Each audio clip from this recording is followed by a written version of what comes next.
Beautiful too.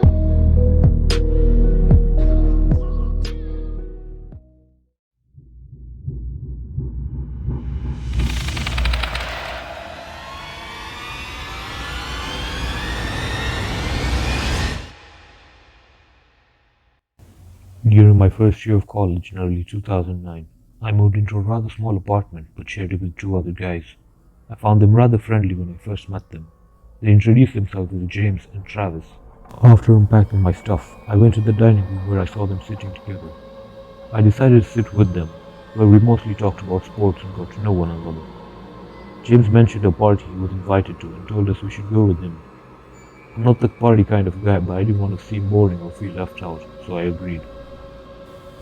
A few hours into the evening, at around 7 p.m., I got ready to leave for the party, but before I left the apartment, I made sure all the lights were off and I made sure to lock the door properly.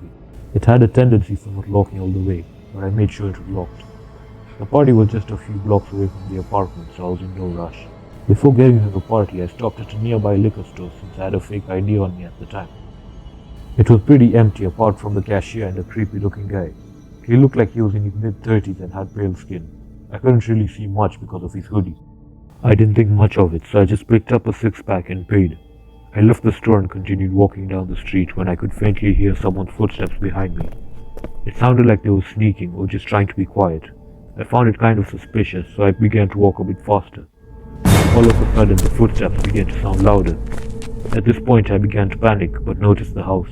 I felt a rush of relief as I knew he wouldn't follow me inside. The strange footsteps began to fade as I walked up the driveway of the house, but before I entered, I looked back at the street and could see the silhouette of the person. It was just staring at me when all of a sudden it ran away. It was dark out, so I couldn't really see much. When I entered the house, I was pretty anxious, but that's when James and Travis came to me. I told them what happened, but they didn't really seem to care. After a few minutes and a lot of drinks, I began to calm down and completely forgot about the whole thing. A few hours in, the party died down, so James, Travis and I decided to leave. We decided to take a taxi as we were all fairly drunk. On the way back, I could see the same silhouetted figure, but this time it looked like it was following the car. I didn't know if I was just seeing things because of the drinks or if it was real. When we reached the apartment, I picked up the keys to unlock the door, but I could feel it was already unlocked. I was confused because I remember locking the door properly. We entered the room and I noticed the hallway light was on. I got a weird feeling because as drunk as I was, I remember turning off all the lights.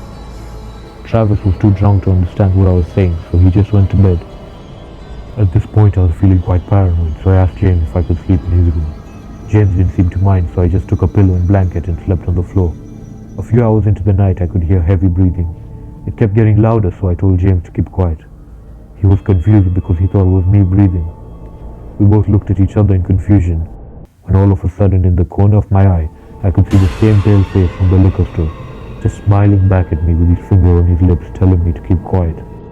I felt my heart sink into my body as I watched the man slowly emerge from under the bed. I let out a loud scream which alerted James. That's when he saw the deranged man crawling out from under his bed.